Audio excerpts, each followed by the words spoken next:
Kalau nikah itu ibadah, maka sesungguhnya tujuan utama dari pelaksanaan suatu pernikahan tidak lain hanya untuk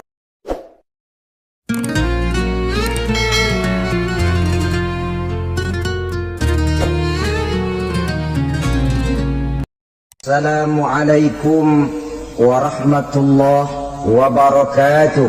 Waalaikumsalam warahmatullahi wabarakatuh. Alhamdulillah wassalatu wassalamu ala sayyidina Rasulillah sayyidina wa maulana Muhammad ibn Abdullah wa ala alihi wa sahbihi wa mawala.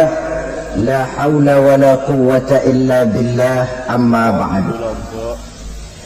Bapak-bapak, ibu-ibu, saudara-saudara kaum muslimin rahimakumullah.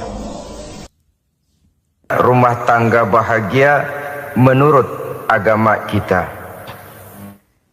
Sebagaimana yang sama kita maklum bahwa manusia hidup memerlukan idola, memerlukan figur-figur yang akan dijadikan contoh di dalam kehidupannya. Sifat ini dinamakan hubbut taklid atau kecenderungan untuk meniru, dan nampak lebih menonjol pada kehidupan anak-anak remaja atau para pemuda. Siapa yang menjadi idolanya, siapa yang menjadi sentral figur dalam kehidupannya, itulah yang akan dijadikannya sebagai contoh. Kalau idolanya adalah Mick Jagger misalnya, maka tentu yang akan dicontohnya adalah Mick Jagger. Mulai gaya rambutnya, gaya pakaiannya, sampai kepada gaya jalan dan hidupnya. Soal pantas atau tidak pantas urusan nomor 16. Yang penting nyontoh dulu. Inilah kecenderungan daripada manusia. Bagi kita umat Islam, contoh ideal, figur sentral yang sepatutnya jadi idola tidak lain adalah junjungan kita Nabi besar Muhammad sallallahu alaihi wasallam. Beliau menjadi contoh dan panutan oleh karena kepribadiannya yang kompleks. Sejak dari seorang pemimpin negara yang adil, sampai kepada seorang jenderal yang gagah berani di medan perang, sampai kepada seorang diplomat yang ulung, pedagang yang jujur, suami yang bertanggung jawab, ayah yang penuh kasih sayang dengan anak-anaknya, dan di dalam keseluruhannya beliau merupakan uswatun hasanah. Termasuk dalam membina rumah tangga bahagia, contoh kita tidak lain adalah rumah tangga beliau. Bagaimana sih rumah tangga Nabi kita itu? Beliau berkata dalam dua kalimat yang singkat, tapi punya pengertian yang sangat luas dan dalam tentang rumah tangganya. Beliau mengatakan, baiti jannati, rumah tanggaku adalah sorga bagiku. Satu cerminan yang merupakan refleksi dari keadaan yang membawa kebahagiaan. Padahal sepanjang sejarah yang kita baca, rumah beliau kecil saja. Sarapan pagi pun cuma seteguk air zam-zam, sepotong roti, kadang-kadang sebutir kurma. Tidurnya di atas kain kasar yang separuh jadi selimut, separuh jadi alas tidur. Tetapi di tengah kondisi yang semacam itu, beliau sanggup berkata, baiti jannati, rumah tanggaku adalah surga bagiku. Kenapa kita yang hidup di zaman sekarang, di mana fasilitas sesungguhnya serba lebih menunjang untuk berkata semacam itu, malah kita berkata sebaliknya, baiti nari, rumahku adalah laksana neraka bagiku. Padahal kalau dilihat, rumahnya pun kadang-kadang bertingkat, kendaraan serba berkilat, uang banyak berlipat-lipat, istri pun tak kurang cantik memikat, kadang-kadang jumlahnya 4. Tapi tiap hari kiamat tidak ada ketenangan dan ketentraman di rumah tangga. Saudara hadirin kaum muslimin rahimakumullah, mengapa Rasul sampai mengatakan baiti jannati, rumahku adalah laksana sorga bagiku. Inilah pokok pembicaraan kita pada pertemuan kali ini. Sebagaimana yang kita maklum bahwa nikah dalam pandangan Islam bukan hanya sekedar untuk memenuhi kebutuhan biologis manusiawi, tidak hanya sekedar untuk memperkembangbiakkan keturunan, dan juga tidak pula untuk memperturutkan hawa nafsu. Lebih daripada sekedar itu, nikah dalam pandangan Islam merupakan ibadah. Oleh karena ibadah, maka seluruh tujuan ibadah, apakah dia bernama solat, apakah dia bernama puasa, zakat, sodako, haji dan lain sebagainya, seluruh daripada tujuan ibadah, target utamanya adalah mardhatillah atau keridhaan daripada Allah Subhanahu wa ta'ala. Kalau nikah itu ibadah, maka sesungguhnya tujuan utama dari pelaksanaan suatu pernikahan tidak lain hanya untuk mencari keridhaan dari Allah Subhanahu wa ta'ala. Bukankah kalau kita tanya tiap orang yang melakukan nikah, kenapa sih kamu nikah dengan dia? Jawabannya bisa macam-macam. Yang umum, karena saya cinta dia. Ada yang berkata, karena saya ingin mendapat ketenangan hidup. Ada yang bilang, karena saya ingin hidup teratur. Ada yang mengakui, karena saya ingin dapat keturunan dan lain sebagainya. Tetapi sesungguhnya menurut ajaran agama, kalau nikah merupakan ibadah, jawaban intinya ialah saya melakukan nikah untuk mencari keridhaan dari Allah Subhanahu wa ta'ala. Ini konsekuensinya kalau nikah merupakan bagian daripada ibadah. Rumah tangga yang didirikan atas dasar mencari keridhaan Allah, maka akan diwarnai oleh nilai-nilai luhur daripada ajaran agama. Tanpa harta orang memang sulit untuk bahagia, tapi harta bukan jaminan orang lalu akan bahagia. Harta pada suatu saat akan berakhir, kecantikan akan berkurang, pangkat dan jabatan akan sampai kepada batasnya. Tetapi agama, keyakinan, nilai-nilai iman, itulah pegangan kita yang kekal dan abadi. Sebab itu dalam surah Ar-Rum ayat ke-21 Allah Subhanahu wa ta'ala menjelaskan, wa min ayatihi an khalaqalakum min anfusikum azwajan litaskunu ilaiha wa ja'ala bainakum mawaddatan wa rahmah. Dan di antara tanda-tanda kebesaran Allah, dijadikannya bagimu istri-istrimu dari diri kamu sendiri, litaskunu ilaiha, agar kamu bisa hidup tenang bersamanya, wa ja'ala bainakum mawaddatan wa rahmah, dan dijadikannya di antara kamu rasa cinta dan kasih sayang. Umumnya pernikahan terjadi karena mawaddatan warahmah ini, cinta dan kasih sayang. Atas dua dasar itulah rumah tangga didirikan orang. Atas dasar itulah seorang laki-laki dan seorang perempuan memadu janji untuk membagi suka dan duka dalam hidup ini secara bersama-sama. Namun kalau kita renungi ayat ini, Allah tidak hanya menjadikan cinta, tapi Allah juga menjadikan kasih sayang. Apa bedanya cinta dan kasih sayang? Apa bedanya mawaddatan warahmah ini? Saudara, mawaddah yang artinya cinta, itu sasarannya biasanya adalah jasmani, kecenderungan biologis. Itu akan berakhir. Orang yang mendirikan rumah tangga cuma karena kecenderungan biologis, cuma karena rasa cinta semata-mata, cinta biasanya terkait kepada keindahan. Betul apa benar? Biasanya orang mudah jatuh cinta kepada sesuatu yang punya nilai keindahan. Makanya anak muda jarang yang jatuh cinta sama nenek-nenek. Cinta selalu memandang segi keindahannya. Ini yang namanya mawaddah. Allah tidak mengingkari itu, silakan. Bahwa manusia secara naluri senang kepada serba keindahan, wajar-wajar saja. Tetapi tidak cuma mawaddah, Allah juga menciptakan rahmah, kasih sayang. Mawaddah mungkin ada akhirnya, tapi rahmah tidak akan pernah ada akhirnya. Kalau mawaddah adalah berkecenderungan kepada biologis, jasmaniah, maka rahmah kecenderungan kepada nilai-nilai rohani, kepribadian, kejiwaan, dan lain sebagainya. Dikala pernikahan di bawah umur 40 tahun, mungkin masih banyak mawaddahnya, rasa cintanya. Tapi 40 bahkan 50 tahun ke atas, rasanya orang berumah tangga kalau sudah 50 tahun ke atas itu lebih banyak kasih sayangnya ketimbang cinta-cintaannya.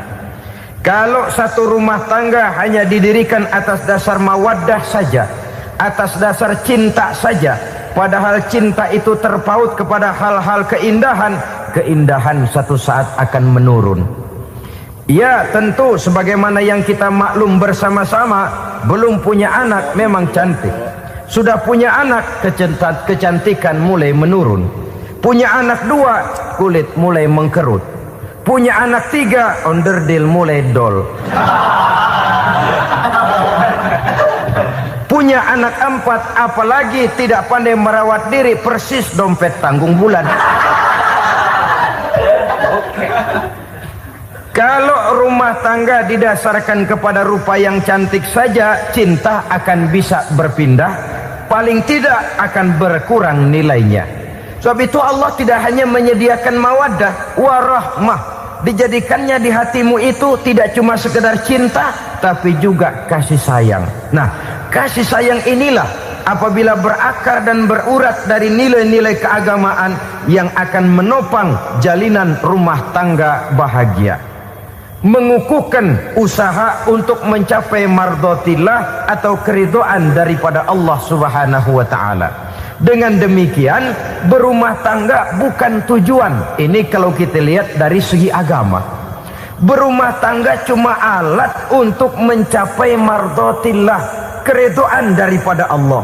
Seorang suami yang pergi pagi pulang sore peras keringat banting tulang mencari nafkah untuk menghidupi keluarganya, kalau niatnya untuk mardotillah maka pergi usahanya adalah ibadah.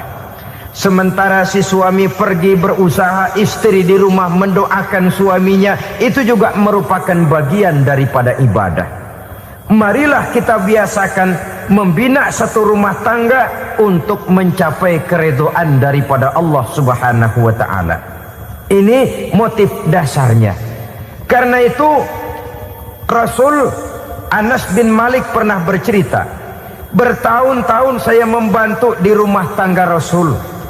Selama tahun-tahun yang panjang saya membantu di rumah tangga beliau itu, kata Anas bin Malik, belum pernah kok saya mendengar kata-kata kasar, keras, membentak-bentak.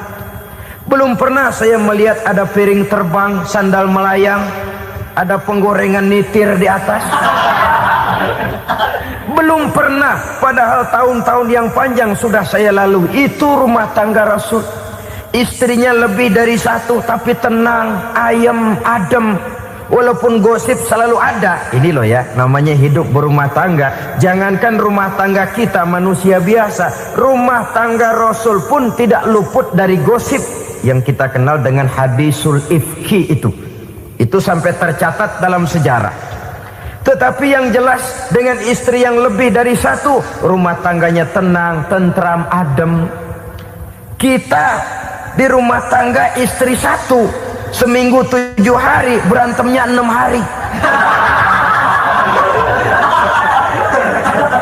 Cuma 1 hari gencatan senjata. Saudara hadirin yang saya muliakan, kalau tujuan rumah tangga adalah mardotillah, apa ciri dari suami istri yang menegakkan rumah tangga untuk mencapai ridho Allah itu? Pertama, sepasang suami istri yang membina rumah tangga semata-mata untuk mencapai keridhaan Allah, cirinya yang pertama, bersyukur apabila beroleh nikmat. Ini ciri yang pertama. Bersyukur kepada Allah, kepada sesama berterima kasih. Suami berterima kasih kepada istri, bertahun-tahun didampingi hidupnya, dicucinya pakaiannya, dimasaknya makanannya, tidak istri mengeluh walau hidup lebih banyak kurangnya daripada cukupnya. Suami pandai berterima kasih kepada istrinya, sementara istri pun bisa berterima kasih kepada suaminya. Bertahun-tahun suami peras keringat banting tulang mencari nafkah, menjadi palang dada terdepan apabila ada masalah-masalah yang besar. Kedua-duanya lalu punya timbangan. Nah inilah ya, saya pesan kepada suami, kepada para suami, kepada para istri, supaya di rumah ada timbangan. Perlunya apa? Kalau pada satu saat istri kita salah, suami cepat-cepat ambil timbangan, lalu ditimbang mana yang lebih berat, salahnya atau dosanya, benarnya atau kesalahannya. Ini istri saya jasanya begini, lalu jasanya begini, salahnya ini. Mana yang lebih besar, jasanya atau salahnya? Dengan adanya timbangan, maka keputusan akan objektif. Tapi kalau timbangannya emosi, salah sedikit saja sudah main bentak, main usir, akhirnya keputusan akan mendatangkan kerugian. Sebaliknya, kalau suami yang salah, istri ambil timbangan, ditimbang mana lebih besar, jasanya atau salahnya. Jangan sampai nanti terjadi pepatah, panas setahun habis dihapus oleh hujan satu hari. Jasa istri yang puluhan tahun hapus oleh kesalahannya yang sedikit, atau jasa suami yang bertahun-tahun hapus oleh kesalahannya yang sebenarnya tidak seberapa. Akibat apa itu terjadi? Karena tidak adanya timbangan. Dari rasa bersyukur dan dari rasa berterima kasih ini, saudara-saudara, akan timbullah sifat saling menghargai. Suami menghargai istri, istri pun menghargai suami. Istiqomah, dikasih uang 5.000 senyum, dikasih uang 500 senyum. Itu namanya istri yang pandai bersyukur. Kalau tidak, 5.000 nyengir, 500 manyun. Tahu manyun? Kayak bemok nyari setoran, monyong saja. Ada sikap istiqomah di dalam membina kehidupan berumah tangga ini. Lalu mengerti posisi suami, ini termasuk tanda berterima kasih. Suami saya itu kerjanya apa, golongannya apa, gajinya sebulan berapa. Atas dasar itu lalu istri menjadi istri yang tahu diri. Walaupun suami harus menyenangkan istri, istri pun hendaknya nimbang, tahu batas kemampuan suami. Kemauan mungkin tidak terbatas, tapi kemampuan sangat terbatas. Kalau suami pegawai kecil, ya mintalah yang kecil-kecil. Kalau suami pegawai rendah, mintalah yang sesuai dengan kemampuannya. Jangan suami gajinya cuma 50.000 sebulan, istri menuntut minta dibeliin gelang yang kayak pelek beca. Tentu sudah overacting namanya. Saudara hadirin yang saya muliakan, kunci awalnya bersyukur kepada Allah. Kalau sudah bisa berterima kasih kepada manusia, hati ini akan mudah bersyukur kepada Allah. Rumah tangga yang pandai bersyukur, berapapun kecilnya nikmat, bukan kecilnya yang dia lihat, tapi karunia Allah yang dinilai. Sehingga dari rasa berterima kasih kepada manusia akan timbullah rasa syukur kehadirat Allah Subhanahu wa ta'ala. Itu yang sering diistilahkan orang. Kalau dia punya mobil, dia berkata alhamdulillah kita punya mobil, tetangga kita cuman punya motor. Kalau dia punya motor, syukur kita punya motor, tetangga kita cuman punya sepeda, kemana-mana kekejek melulu. Kalau dia punya sepeda, alhamdulillah punya sepeda, tetangga kita sebelah nggak punya apa-apa, kemana jalan kaki saja. Kalau dia jalan kaki, alhamdulillah kita masih bisa jalan. Tetangga kita sebelah lumpuh bertahun-tahun nggak kemana-mana. Kalau dia lumpuh, alhamdulillah kita masih hidup. Tetangga kita kemarin mati nggak balik lagi.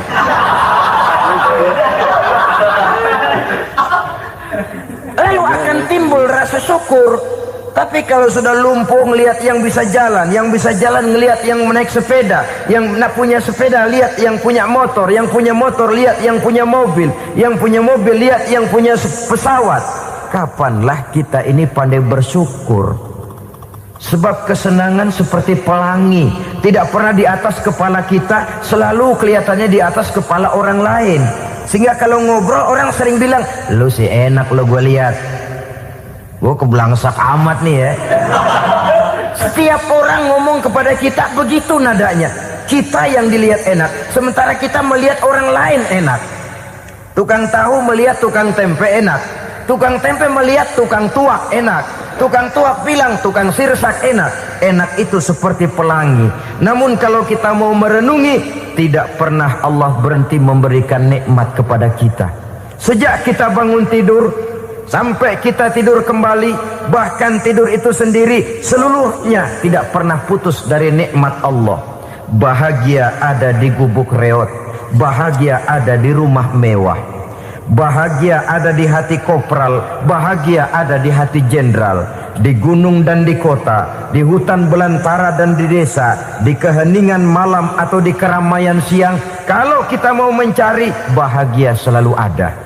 Tapi hati yang tidak pandai bersyukur, bagaimanapun banyak kebahagiaan yang meliputi hidupnya, dia tidak akan pernah pandai mensyukurinya.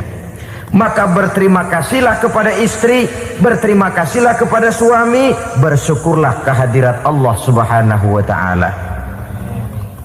Saya sering mengatakan, sebaliknya seorang suami bagaimanapun kondisi istrinya, kalau itu memang jodohnya, beranilah berkata, istriku adalah Romeoku, istriku adalah Julietku, atau istriku adalah Sri Kandiku. Biarin pengkor ya pengkor, nggak ada urusan. Mensyukuri. Kalau tidak mensyukuri, yang timbul lalu sesalan. Kalau sudah sesalan, mudah umpat mengumpat, caci mencaci dalam rumah tangga, lalu terjadilah kegaduhan. Ketenangan sulit kalau sudah tidak ada unsur saling menghargai itu. Lebih celaka lagi kalau sudah mengarah kepada penyesalan. Kata istrinya, bang gue nyesel kawin sama lu. Suami digituin mungkin gede kepalanya. Kalau lu nyesel apalagi gua, makin nyesel. Iya, coba pikir bertahun-tahun kita berumah tangga, memangnya abang bisa beliin apa sama saya? Itu juga gerobok kalau nggak ngeredit bang. Kalau nggak ngeredit, memangnya kamu bayar kreditan pakai daun pisang? Saudara hadirin yang saya hormati, ini saya tekankan kepada ibu-ibu karena penyakit perempuan umumnya.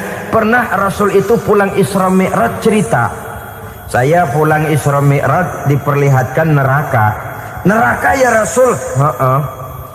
Lalu bagaimana? Saya lihat kok isinya kebanyakan perempuan. Perempuan. Laki juga tidak sedikit. Cuma kebanyakan kok perempuan. Apa perempuan tidak sholat ya Rasul? Sholat. Tidak puasa? Puasa. Tidak ngaji? Rajinan dia sama suaminya. Tapi kenapa lebih banyak di sana? Rasul berkata, hunna yakfurnal asir. Penyakit umum dari perempuan tidak pandai berterima kasih kepada suaminya. Ini rupanya penyakit umum dari tahun atu. Saudara hadirin yang saya muliakan, jadi rumah tangga yang didirikan atas dasar mencapai ridho Allah, maka kelihatan dari pasangan suami istri menjadi orang yang pandai bersyukur terhadap nikmat. Bukankah dalam surah Ibrahim ayat 7 Allah berjanji, la in syakartum la azidannakum wa la in kafartum inna azabi lasyadid. Kalau kamu pandai bersyukur, aku tambah nikmatku. Kalau kamu ingkar, tidak mau bersyukur, azabku itu hebat dan pedih. Rumah tangga yang suami istrinya tidak bersyukur disiksa oleh perasaannya sendiri. Tetangganya dapat nikmat, dia yang meriang. Tetangganya dapat kesenangan, dia yang sakit hati. Dia tidak melihat nikmat yang diberikan kepadanya. Nikmat yang orang lain punya aja yang diincar. Nikmat orang lain aja dihitung-hitung. Tangga kita, si Ano baru habis beli Ano. Yang sebelah belilir habis beli kukusan. cuma sekedar kukusan saja. Orang lain beli apa-apa jadi bahan diskusi di rumahnya. Orang lain saja yang diusut. Timbul dendam kesumatnya, timbul hasutnya. Dia tidak bersyukur dengan nikmat yang ada dalam rumah tangganya. Isi rumah tangga semacam itu disiksa oleh perasaan hasutnya sendiri. Jauh dari kebahagiaan, kering hatinya, miskin jiwanya, merana batinnya. Kalau sudah ke sana, jauhlah rumah tangga dari pantulan sinar kebahagiaan. Saudara-saudara, kita lihat rumah tangga Rasul. Dari rumah yang kecil, dari tempat tidur yang sarapnya kain kasar, separuh jadi selimut lagi, keluar ucapan baiti jannati. Kenapa? Beliau orang yang pandai bersyukur kepada Allah, bisa berterima kasih kepada istri-istrinya, dan istrinya pun pandai berterima kasih kepada Rasul dan bersyukur kehadirat Allah Subhanahu wa taala. Maka nikmat lalu bertambah. Makin kita syukuri nikmat, makin tambah itu. La azidannakum, janji Allah, pasti aku tambah nikmatku kepadamu jikalau kamu pandai mensyukurinya. Tapi kalau kamu ingkar, tidak pandai bersyukur, awas, nikmat bisa berubah menjadi azab kalau kita tidak pandai-pandai mensyukurinya. Jadi cirinya yang pertama, rumah tangga bahagia itu apabila suami istri pandai bersyukur terhadap nikmat yang diberikan oleh Allah Subhanahu wa taala. Satu.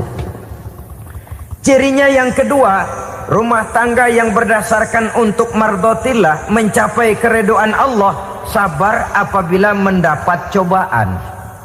Namanya orang berumah tangga itu persis berlayar di lautan.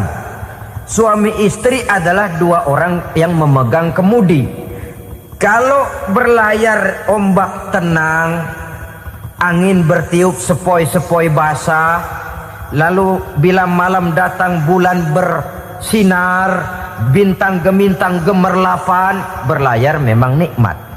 Tapi satu saat angin puting beliung bertiup, gelombang menggunung, halilintar menyambar, kemudian petir berkilat. Kalau pada saat itu suami mau ngalor, istri mau ngidul, alamat perahu patah di tengah jalan, kandas di lautan sebelum sampai ke pantai yang akan ditujunya. Oleh karenanya perlu kekompakan. Maka sejak awal seharusnya dalam akan membina rumah tangga yang bahagia itu lebih baik bicara yang pahit-pahit saja, supaya terjadi kesamaan langkah apabila menghadapi kesulitan dan cobaan. Sabar apabila mendapat cobaan. Rumah tangga seperti kapal di lautan tadi tidak akan sunyi dari hantaman gelombang, tidak akan sepi dari tiupan angin topan, dari kilatan petir, dari sambaran halilintar. Baik suami, baik istri harus sabar menghadapi kesulitan.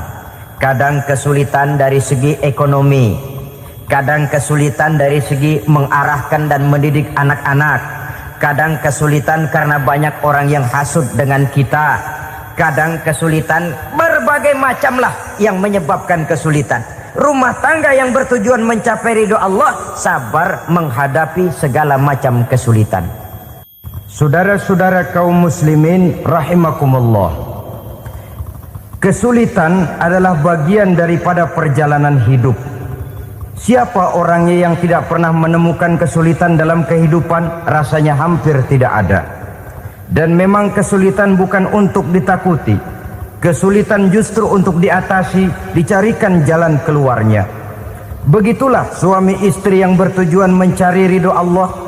Manakala suami berada dalam kesulitan, istri mencarikan jalan keluar atau berusaha memberikan jalan keluar. Sebaliknya, manakala istri dalam kesulitan, suami bisa mencarikan jalan keluarnya. Sabar dalam menghadapi segala macam kesulitan. Dalam surah Luqman ayat 17, Allah Subhanahu wa taala berfirman, "Wasbir 'ala ma asabak, inna dzalika min azmil umur." Dan bersabarlah terhadap apapun yang menimpa kamu. Bersabarlah terhadap segala kesulitan yang kamu hadapi, karena sesungguhnya yang demikian itu merupakan sebagian dari perkara-perkara yang telah ditetapkan oleh Allah Subhanahu wa taala.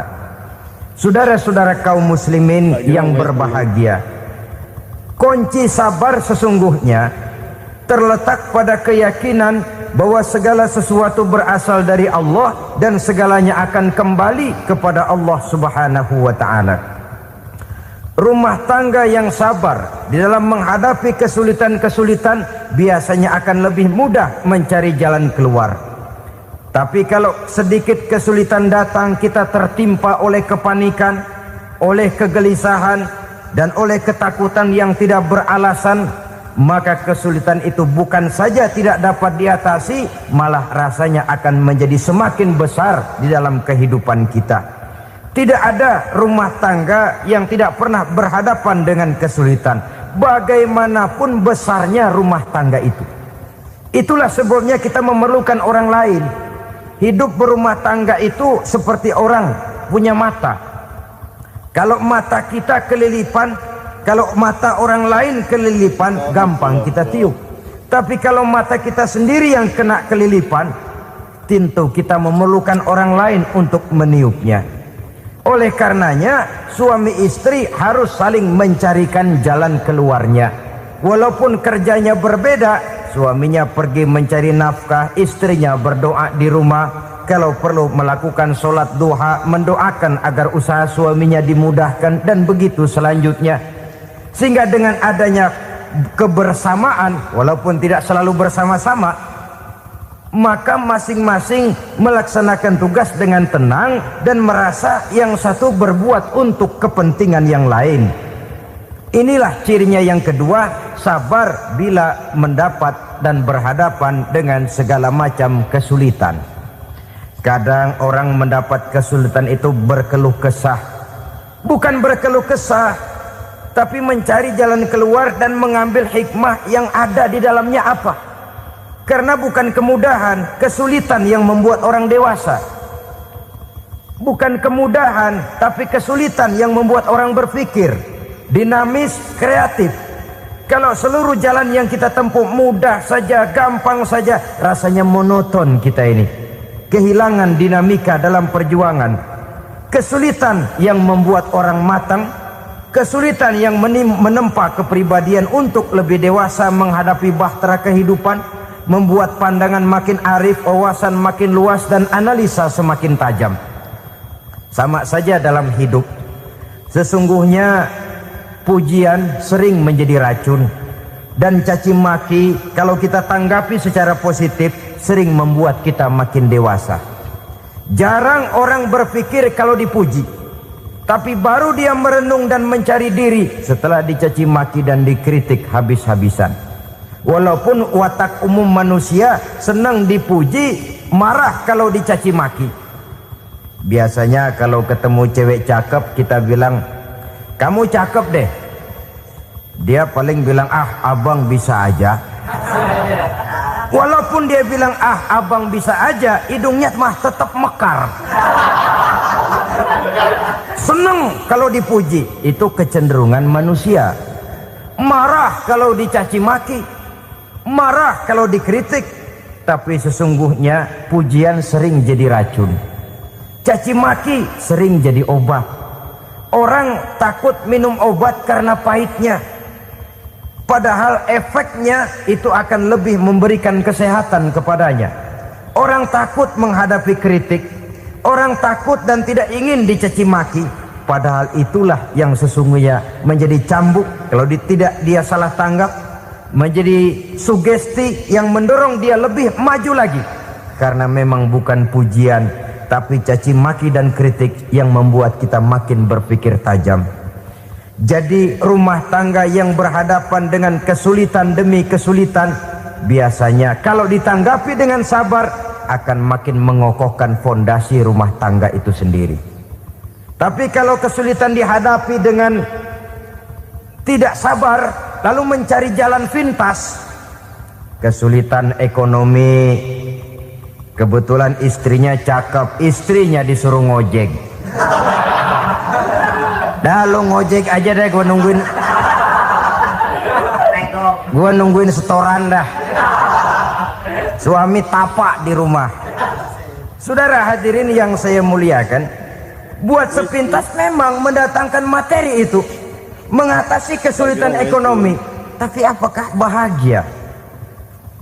Walaupun rumah bisa jadi besar, perabotan bisa serba lebih lengkap dan ada, tapi apakah semuanya mendatangkan bahagia? Sementara suami kehilangan rasa cemburunya, dan dalam agama itu disebut dayus. Dayus, suami yang tidak punya rasa cemburu kepada istrinya. Dan orang dayus kayak begitu haram mendapat bau sorga. Bau sorga saja tidak dapat, apalagi masuk ke dalamnya. Ya tapi juga jangan lantas mentang-mentang harus cemburu sama istri, overacting. Suaminya nawar sayuran, laki pulang ngomel, lu pacaran ya sama tukang sayur. Itu juga over, saudara-saudara.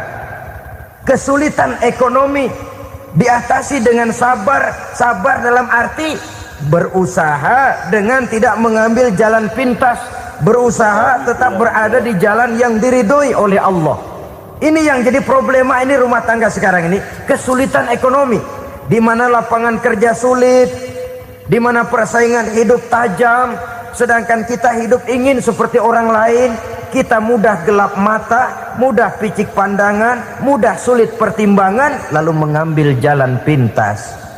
Kadang menjual akidah, menjual keimanan.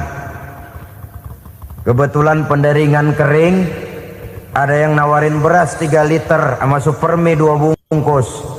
Hari Minggu diajak ke gereja mau. Itu iman kena beras 3 liter telap. Kesulitan ekonomi, saudara-saudara, sehingga Imam Ali pernah berkata, kadal fakru ayyakuna kufran. Kemiskinan memang mudah membawa orang kepada kekafiran, kepada perbuatan-perbuatan yang bisa mengundang kekafiran. Oleh karena itu dalam tamsil lain beliau berkata, kalau ada ular dan ada kemiskinan, kemiskinan yang saya getok lebih dulu, kemiskinan yang saya bunuh lebih dahulu. Karena kemiskinan mudah membawa orang kepada kekufuran.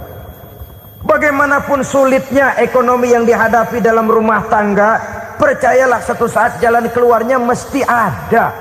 Mesti ada. Jangan sampai mengambil jalan pintas yang membuat kita keluar dari jalan yang ditinjau dari segi kemasyarakatan pun mendatangkan aib, ditinjau dari kehormatan berkeluarga pun mendatangkan nista, ditinjau dari segi ekonomi pun barangkali tidak akan mendatangkan kelimpahan materi. Jalan pintas pada umumnya, saudara-saudara, hanya memberikan kenikmatan yang sekejap. Dan apalah itu artinya kalau harus mengorbankan kesenangan yang abadi dan kekal. Kadang-kadang mengorbankan anaknya sendiri, anaknya dikomersilkan. Pokoknya siapa yang nyamper lu berangkat aja dah. Asal pulang nenteng pisang sama jeruk sebongsang, orang tua udah anteng aja udah. Saudara hadirin yang saya muliakan, setiap kita selalu berhadapan dengan kesulitan. Karena itu rumah tangga yang bertujuan mencapai mardhatillah, mereka sabar dalam menghadapi kesulitan. Tidak ada beras, puasa saja, puasa sunnah. Puasa sunnah. Lapar tapi ada pahalanya, daripada tidak puasa lalu ngegerundel. Brengsek Tuhan, gue sembahyang melulu lapar juga. Sudah lapar tidak berpahala. Bukankah Rasulullah sendiri kalau pulang ke rumah Aisyah lalu berkata, ya Humairah, ada makanan hari ini? Ada makanan yang enggak ada bang. Alhamdulillah kalau begitu saya puasa. Pulang dari mana-mana perut lapar, mau makan tidak ada makanan, bukan marah, bukan ngamuk, puasa. Maka boleh puasa sunnah, niatnya udah siang, jam 10, jam 11, asal dari pagi belum makan apa-apa. Niatnya jam 10, sah, dengan catatan dari pagi belum makan apa-apa. Jangan sudah sepiring setengah baru niat, itu lain. Itu ngojek namanya itu. Pengertian dalam kesulitan. Satu malam beliau pulang dari masjid agak larut. Habis ngajar banyak yang bertanya. Ketuk pintu, Assalamualaikum. Assalamualaikum. 3 kali beliau memberi salam, tidak ada jawaban, tidak dibukakan pintu. Rupanya istri beliau lelah bekerja di waktu siang, tidurnya pules benar. Marahkah Rasul? Tidak. Beliau gelar sorban, tidur di depan pintu. Asraful anbiya wal mursalin ini, Rasul termulia ini, karena menghargai istrinya, tidur di depan pintu. Sampai Aisyah bangun sepertiga malam, terkejut buka pintu, suaminya ada di depan pintu. Beliau bangunkan. Ketika dibangunkan, Rasul lebih dulu berkata, maaf sayang, saya pulang terlambat. Sudah nggak dibukain pintu, tidur di depan, dibangunin, beliau duluan yang minta maaf. Pengertian. Kalau emosi, memang nggak dibukain pintu, tidur di depan. Begitu dibukain, yang enak kita tunjuk jidatnya.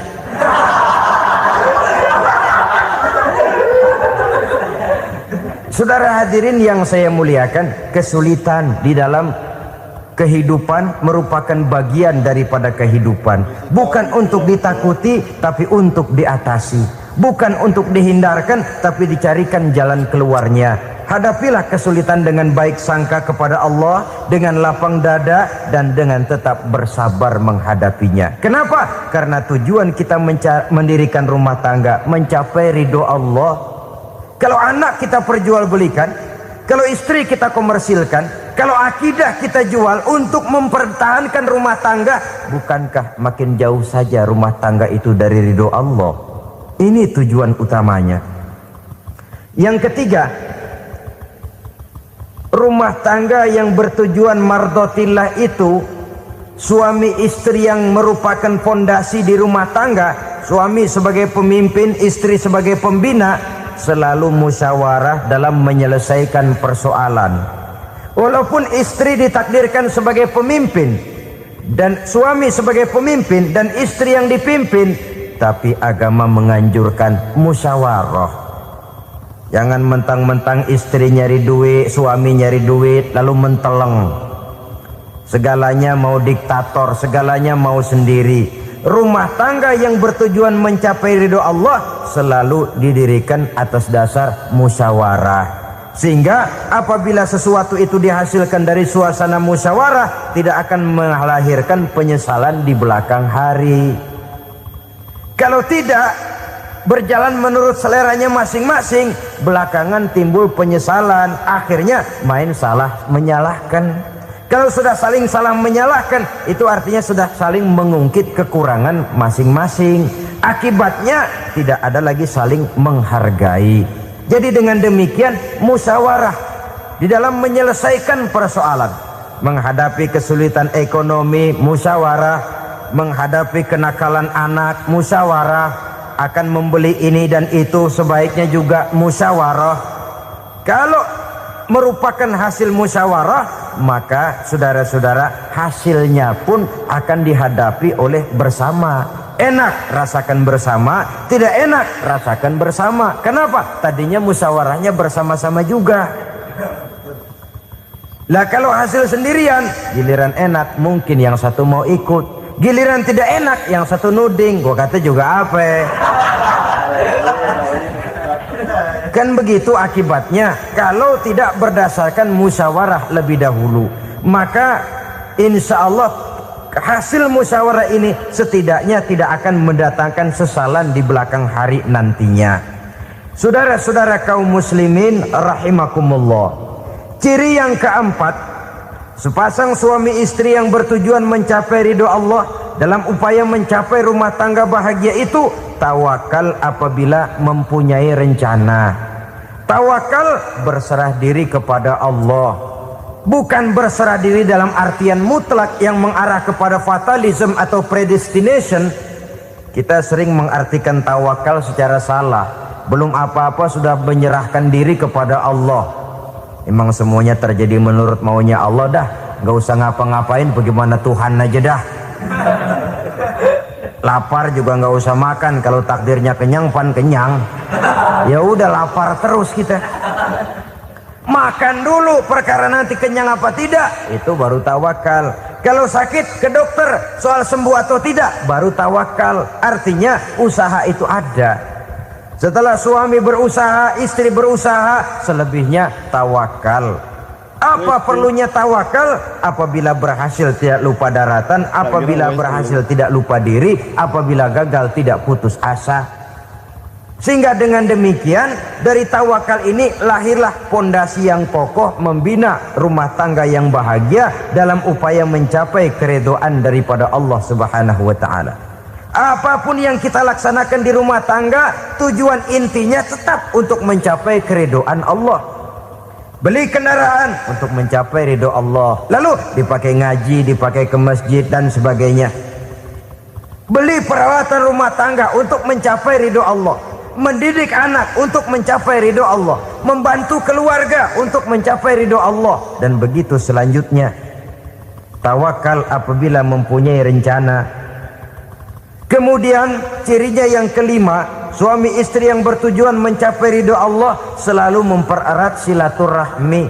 Sebab seperti sudah saya sampaikan pada pertemuan terdahulu, dalam berumah tangga itu ada orang tua, ada mertua. Itu cuma perbedaan istilah, tapi hakikatnya adalah sama. Jangan karena perbedaan istilah lalu menyebabkan kita berbeda sikap. Kalau sudah berbeda sikap, tentu akan melahirkan perasaan yang tidak simpatik. Sebaiknya suami istri kalau sudah berumah tangga, jadikanlah orang tua tempat cerita yang enak saja. Yang tidak enak telan berdua, yang pahit rasakan berdua. Kesusahan dan kesulitan atasi berdua. Giliran enak ngomong sama orang tua, giliran senang cerita sama mertua. Sekarang kan kita balik, kalau lagi senang duitnya banyak, anteng di rumah, kalem aja. Tapi lalu waktu susah, waktu susah, cerita kepada orang tuanya, cerita kepada mertuanya. Lalu kapan kita mau menyenangkan orang tua? Sudahlah mereka susah mendidik kita di waktu kecil, membesarkan kita, melakukan segala macam pengorbanan. Demi setelah kita berumah tangga, kesulitan rumah tangga kita tumpahkan juga kepada mereka. Pererat silaturahmi dan usahakan agar seluruh keluarga hanya menjadi tempat kita cerita yang enak-enak saja. Istilah sehari-harinya, kalau di rumah kita makan sama sayur bayam, keluar rumah diem, malah seluitan. Tetangga tanya, lu makan kayaknya enak banget apa sih? Daging ayam.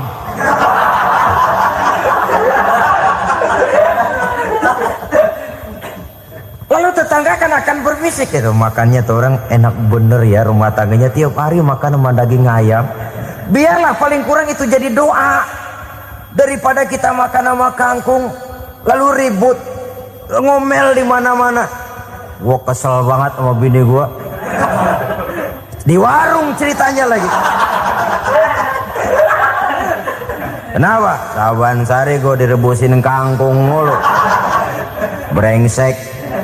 Di warung cerita ada RT, ada RW. Gara-gara makan sama kangkung se-RT tahu. Akhirnya mungkin kalau kita berangkat orang hitung dari jauhan, lihat kangkung liwat.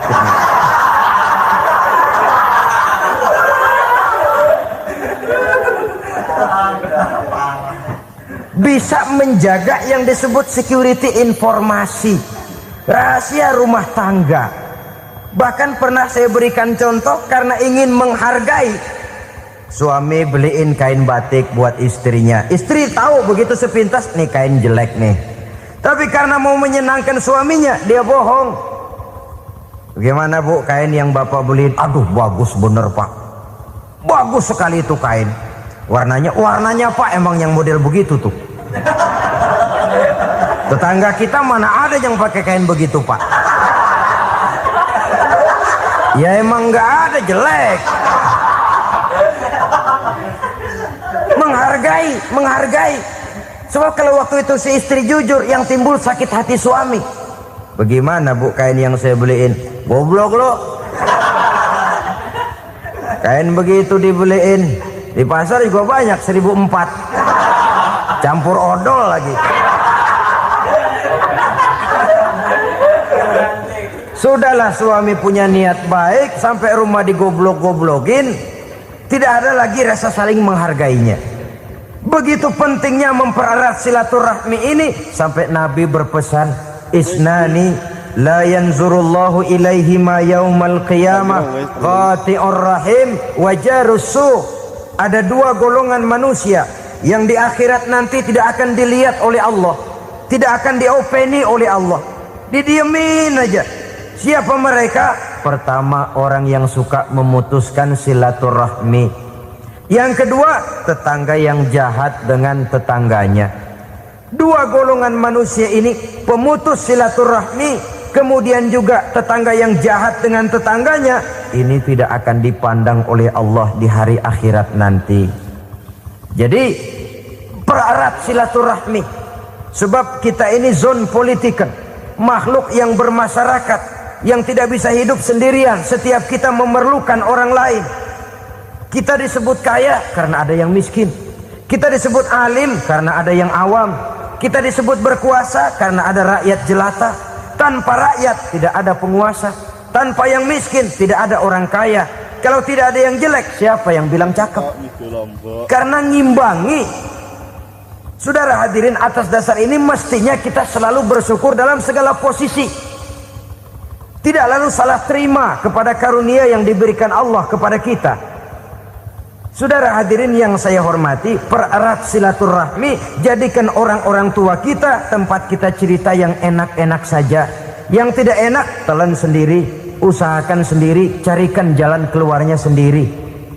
Setidaknya, ya diam sajalah. Kalau belum bisa membalas budi baik orang tua, setidaknya jangan menyakiti hati orang tua kita.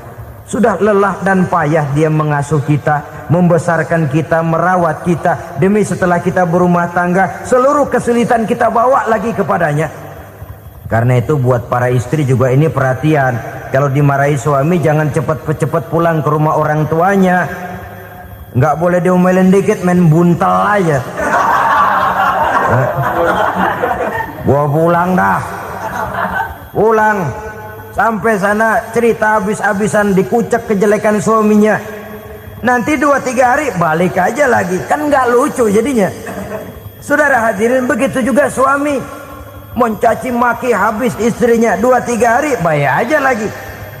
Konyol, istrinya sudah dicaci maki habis-habisan, dijeleki leluhur-leluhurnya, 2-3 hari baik lagi, mesraan lagi. Kata bininya dalam hati, gua lu jelekin juga, lu pakai juga, payah.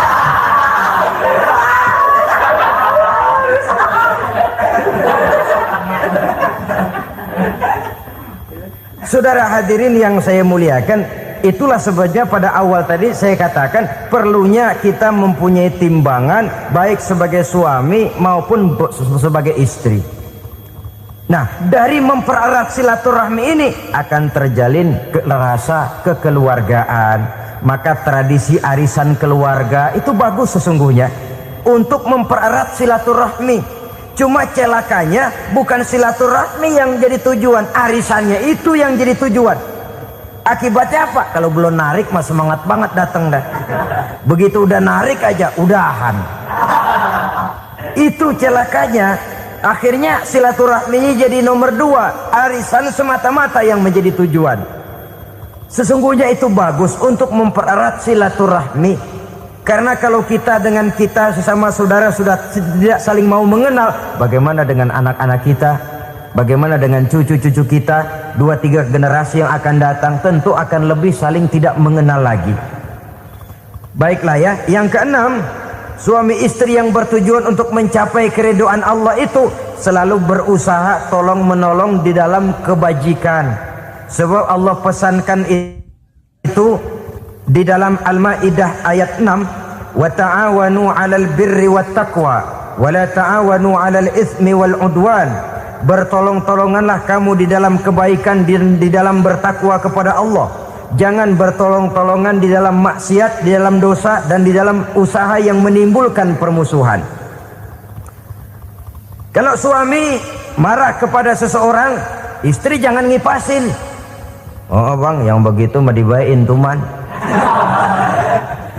Udah habisin aja dah. Anak-anaknya marahin sekalian.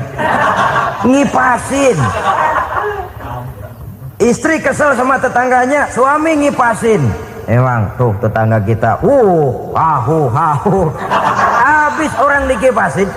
Ta'awanu 'alal birri wat taqwa, bertolong-tolonganlah di dalam kebaikan. Istri malas ngaji, suami mendorong, memberikan sugesti. Suami malas berusaha, istri memberikan sugesti. Saling tolong menolong di dalam kebaikan dan takwa, dan jangan tolong menolong dalam dosa dan permusuhan. Kata suami, Bu, daripada kita melarat terus hidup, kita piara tuyul yuk. Kata istrinya, nah ini sudah menyimpang bang, bersabarlah, bagaimanapun insya Allah kita tidak akan mati kelaparan. Piara tuyul itu nanti jadi pindah akidah, merusak iman, berteman dengan setan. Apalah artinya kekayaan dan kesenangan sebentar kalau harus mengorbankan kekayaan dan kesenangan yang abadi. Ini sudah alal ismi wal udwan, sesuatu yang mengandung dosa. Saudara hadirin yang saya hormati, kemudian yang keenam, berbaik sangka. Baik suami maupun istri sama-sama saling berbaik sangka. Suami melepas istri, istri melepas suami dengan hati yang ikhlas. Suami meninggalkan istri di rumah dengan jiwa yang bersih dan rasa yang aman. Ada rasa baik sangka, dan ini modal dasar. Kalau sudah dilandasi oleh buruk sangka, tentu yang lahir nanti adalah perasaan-perasaan yang tidak baik. Akibatnya sangat tidak menguntungkan. Inilah beberapa ciri dari rumah tangga yang didirikan atas dasar mardhatillah, mencapai keridhaan dari Allah. Nanti akan menyusul tujuan berikutnya, diantaranya mendapat keturunan, diantaranya lagi mendatangkan gairah untuk lebih berusaha mencari rezeki karena sudah merasa punya tanggung jawab berupa anak dan istri, mempererat silaturahmi. Itu cuma tujuan-tujuan sekundernya saja. Tujuan primernya kita melakukan suatu nikah untuk mencapai keridhaan dari Allah Subhanahu wa taala. Silakan punya istri cantik, kaya, tapi tujuan utamanya kita membina rumah tangga untuk mencapai ridho dari Allah. Karena itu dasarnya mawaddatan warahmah. Jangan cuma cinta, tapi juga kasih sayang. Cinta, kecenderungan kepada jasmani akan berakhir, tapi kasih sayang, kecenderungan kepada rohani, makin tua malah makin erat, makin tua malah makin mesra. Sehingga kadang kita menampak kakek-kakek dan nenek-nenek lagunya kayak pengantin baru. Apa cinta-cintaan? Tidak.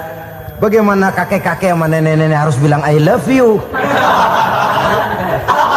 Yang masih ada itu waktu itu mawaddah, kasih dan sayang. Itu yang akan kekal, itu yang akan abadi. Tanpa materi orang sulit untuk bahagia, tapi materi semata bukan jaminan orang untuk bahagia. Nah, ciri yang terakhir dari rumah tangga yang bertujuan mencapai ridho Allah, sinar agama kelihatan di dalamnya. Baik suami maupun istri sama-sama orang yang taat melaksanakan ajaran agama. Saudara, mudah-mudahan walaupun singkat dapat menjadi sumbangan moral dalam kita mewujudkan rumah tangga yang bahagia menurut contoh yang diberikan oleh Rasulullah Sallallahu Alaihi Wasallam. Terima kasih atas perhatian saudara. Mohon maaf atas segala kekurangan. Usikum wa nafsi bitaqwallah. Wassalamualaikum warahmatullahi wabarakatuh. Alhamdulillahirabbil alamin. Begitu tadi telah kita simak bersama-sama ceramah pengajian dari Kiai Haji Baudin Nur Salim. Kita ikuti bersama-sama di channel Muhibin Ngaji. Semoga bermanfaat untuk kita semuanya. Kita selalu mengikuti kajian-kajian ceramah pengajian dari para kiai-kiai kita di channel ini ya, channel Muhibin Ngaji. Oke teman-teman semuanya, disambung di lain kesempatan. Semoga kita selalu dalam keadaan baik-baik saja, istiqomah dalam menjalankan hal-hal kebaikan. Semoga selalu sehat walafiat dan tak kurang satu hal apapun. Disambung di lain kesempatan, dan kita cukupkan sekian dulu. Mohon maaf untuk segala kekurangan. Sampai jumpa lagi dan assalamualaikum warahmatullahi wabarakatuh.